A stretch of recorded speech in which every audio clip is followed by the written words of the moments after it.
Olá, pessoal! Essa é mais uma aula de geografia e o tema é Agenda 21 e Educação Ambiental. Nessa aula aprenderemos a Eco 92 e a Agenda 21, definição de educação ambiental, importância e ações da educação ambiental, Política Nacional de Recursos Hídricos, PNRH e Comitê de Bacia Hidrográfica. E para você que chegou agora no nosso canal, inscreva-se, aperte joinha, dê aí o seu like e vamos para a aula. A Conferência Eco 92. Conforme a ONU, em 1992, ocorreu no Rio de Janeiro a Conferência das Nações Unidas sobre o Meio Ambiente e Desenvolvimento, Eco 92, e o Fórum Global, Fórum Internacional de Organizações Não Governamentais e Movimentos Sociais, também chamada de Cúpula da Terra. Essa reunião teve como resultado a adoção da Agenda 21. Então, essa é uma das conferências internacionais no qual os países se unem para decidir questões importantes, como nesse caso sobre o meio ambiente. Como essas cúpulas têm um nome muito grande, geralmente é utilizado as suas siglas, como Eco 92, Rio 92, Cúpula da Terra. E no final dessas reuniões são tomadas decisões e formados documentos que vão dar o resultado daquilo que foi discutido. Então, a Agenda 21 é considerada um dos principais resultados da Eco 92, dessa reunião, mas também foram desenvolvidos outros documentos. Então, além disso, foram criados os documentos Carta da Terra, Declaração dos Princípios da Eco 92, Convenção das Mudanças Climáticas, Necessidade da Redução de Emissões para Poluentes, e a Convenção da Biodiversidade, com o objetivo de gerir a conservação dessa biodiversidade. Então, todos esses documentos são importantes e cada um deles vai ter um foco diferente. A Eco 92 e a Agenda 21. No entanto, o grande marco dessa conferência foi a Agenda 21. Foi determinado que cada país elaborasse a sua própria Agenda 21 nacional, com metas a serem cumpridas pelo país. Também foi instituído o conceito de educação ambiental e incentivada a sua realização pelo mundo. Então, nós sabemos que a Agenda 21 ele é um documento bastante extenso, com várias ações do meio ambiente que podem ser aplicadas pelos países. No entanto, cada país tem o seu próprio meio ambiente. Então, devido a isso, nós podemos pensar que cada um deve definir as suas próprias metas, porque não faz sentido definir as mesmas metas para todos os países. Então, a partir dessa reunião, cada país deveria criar a sua Agenda 21 nacional. A Agenda 21 também estabeleceu uma nova definição de desenvolvimento sustentável, reformulando-se como um desenvolvimento com vistas a uma ordem econômica internacional mais justa, incorporando as mais recentes. Então, ao contrário do que muitas pessoas pensam, desenvolvimento sustentável não é um conceito relacionado apenas ao meio ambiente. Ele também se relaciona à pobreza, à fome, desigualdade social, exclusão social. Então, ele é um conceito mais abrangente, apesar de ser bastante conhecido na sua relação com o meio ambiente.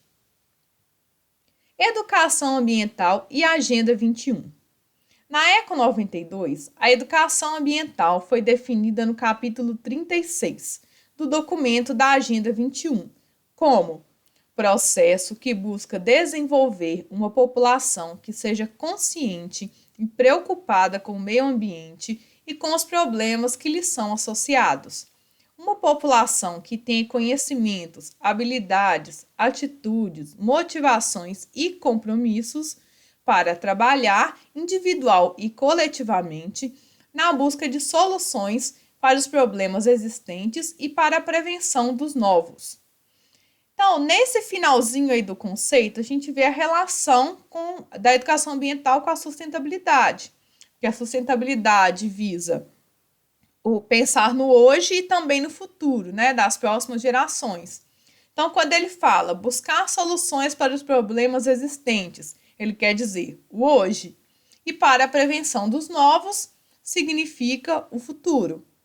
E uma outra parte muito importante está relacionado à questão do individual e do coletivo.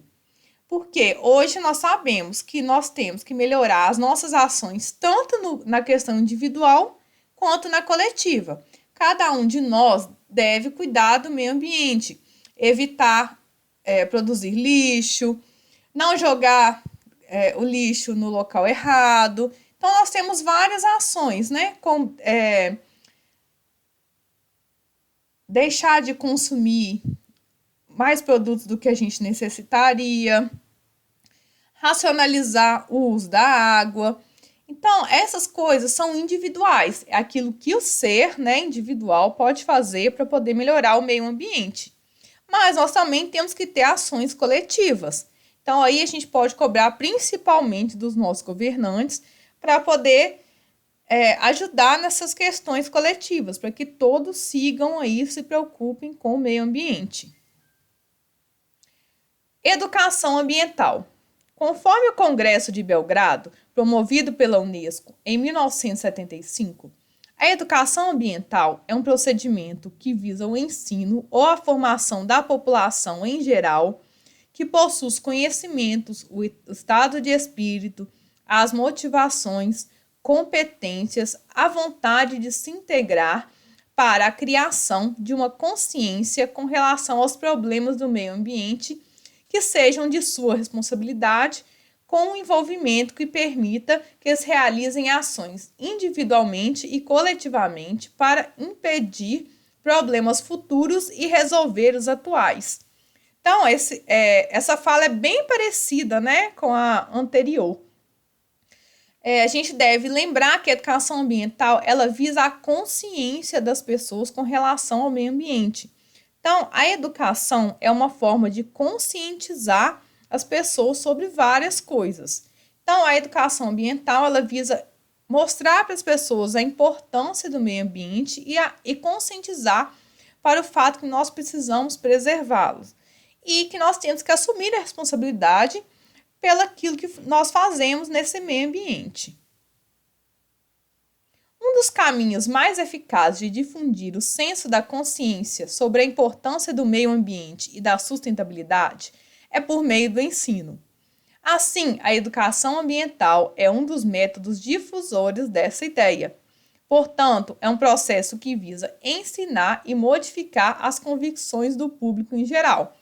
Então, a ideia dele é fazer você se conscientizar e refletir sobre aquilo que você faz no seu dia a dia e também com as outras pessoas para você modificar, para você partir para a ação, sair dessa parte conceitual e partir para a ação para realizar de fato a educação ambiental com a sustentabilidade, uma prática dessas ações.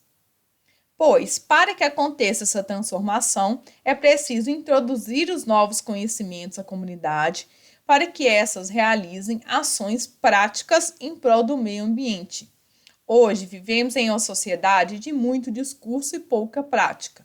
Então, nós ouvimos esses termos: sustentabilidade, desenvolvimento sustentável, natureza, meio ambiente, em vários lugares. Mas, na prática, a gente tem visto que o meio ambiente tem sofrido muito com as ações humanas. Então, a gente está precisando partir mais para a prática, ficar menos na teoria e partir mais para a prática para resolver as questões relacionadas ao meio ambiente. Agenda 21, Agenda Azul. O documento Agenda 21 possui uma série de outras recomendações, sendo considerado um documento extenso, que possui mais de 600 páginas, sendo subdividido em 40 capítulos. Nele estão colocadas as preocupações ambientais, sociais, culturais e econômicas, que é aquilo que eu falei para vocês, que o desenvolvimento sustentável ele é mais do que o meio ambiente. Ele também se preocupa com as questões sociais, culturais, econômicas. Destacamos aqui o capítulo 18, que se refere à proteção da qualidade e abastecimento dos recursos hídricos, aplicação de critérios integrados no desenvolvimento, manejo e uso dos recursos hídricos, chamado de Agenda Azul. Então, um desses capítulos, desses 40 capítulos da Agenda 21, é relacionado à água, aos recursos hídricos, E por isso ele é chamado de Agenda Azul. Conferência Internacional da Água e do Meio Ambiente. As conclusões finais dessa conferência sobre a água definiram-na como um recurso finito e vulnerável. Essa Conferência Internacional da Água e Meio Ambiente ocorreu após a ECO 92. Então, ela é uma consequência da ECO 92.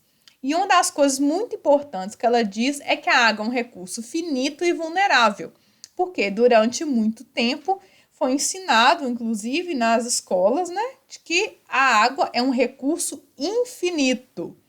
Mas, uma vez que você polui a água, você consegue recuperá-la? Então, será que a água é mesmo um recurso infinito? Um recurso que não vai acabar nunca? Então, isso faz com que a gente repense os nossos conceitos. A água é essencial para a manutenção da vida, do meio ambiente e do desenvolvimento. Por isso, políticas de gestão de recursos hídricos devem respeitar uma abordagem participativa, incluindo os usuários e os planejadores dessas políticas. Então, anteriormente, a gente viu as políticas de meio ambiente já existiam, claro que bem menores do que antes da ECO 92. Porém, não existia participação popular, não existia participação dos usuários desse recurso hídrico. Então, a partir da ECO 92 e da Conferência Internacional da Água e Meio Ambiente, decidiu-se que tem que ter uma abordagem participativa, ou seja, a população, que seriam os usuários, devem participar e gerir também as bacias. Após essa reunião, o dia 22 de março, que foi o dia da conferência, foi indicado como Dia Mundial da Água pela Assembleia Geral das Organizações das Nações Unidas, ONU. E no Brasil foi criada uma política direcionada aos recursos hídricos. Essa política é a Política Nacional de Meio Ambiente, PNMA. Surgiu a proposta de formação de uma organização específica para a gestão de águas no Brasil. Assim, em 8 de janeiro de 1997, ela foi efetivada com a Política Nacional de Recursos Hídricos, PNRH, por meio da Lei 9.433, que formalizou a ideia do Sistema Nacional de Recursos Hídricos, SNRH, com o objetivo de melhorar a forma de utilização e preservação de águas e nascentes. Então, percebeu-se que, para além de uma política nacional do meio ambiente, também era necessário fazer uma política nacional específica dos recursos hídricos. Então, foi definida a principal ação, os principais objetivos dessa política nacional de recursos hídricos. Então, nós vamos conhecê-los. Os objetivos dessa política, descritos no artigo 2 da Lei 9.433, são: assegurar à atual e às futuras gerações a necessária disponibilidade de água em padrões de qualidade adequados aos respectivos usos. Então, a gente pode perceber que essa primeira está aí totalmente relacionada à questão da sustentabilidade. Segundo, a utilização racional e integrada dos recursos hídricos, incluindo o transporte aquaviário, visando o desenvolvimento sustentável. Essa já tem mais a ver com a questão da consciência ambiental, da educação ambiental e de utilizar o recurso de maneira racional, de evitar o desperdício. Terceiro, a prevenção e a defesa contra eventos hidrológicos críticos de origem natural ou decorrentes do uso inadequado dos recursos naturais.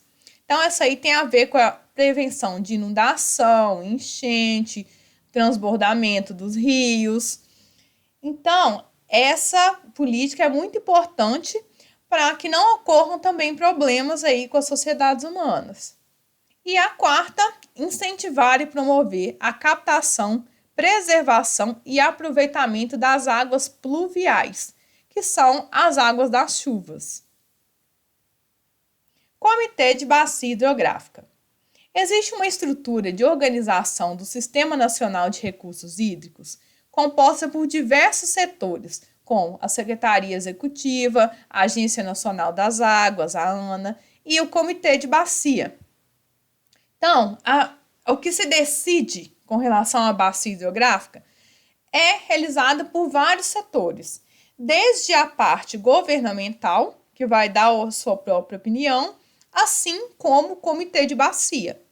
Nesse comitê, os representantes da comunidade, então da sociedade, de uma bacia hidrográfica discutem e decidem sobre a gestão dos recursos hídricos, compartilhando responsabilidades de gestão com o poder público, considerando assim como uma forma democrática de decisão. E também é uma forma de perceber a coletividade, o individual e o coletivo. Continua claro aqui nessa questão. E o que seria essa gestão de recursos hídricos? Por exemplo, vai ir um valor, né, uma verba vai ser destinada para aquela bacia. O que vai ser utilizado essa verba? O que a gente vai fazer com essa verba? Então, junta aí a comunidade com o governo e vão tomar as decisões de como essa verba deve ser utilizada. Do mesmo jeito, todos eles devem fiscalizar, devem dar ideias, controlar e etc. Para você que chegou até o final dessa aula, inscreva-se, dê o seu like e até a próxima. Tchau, tchau!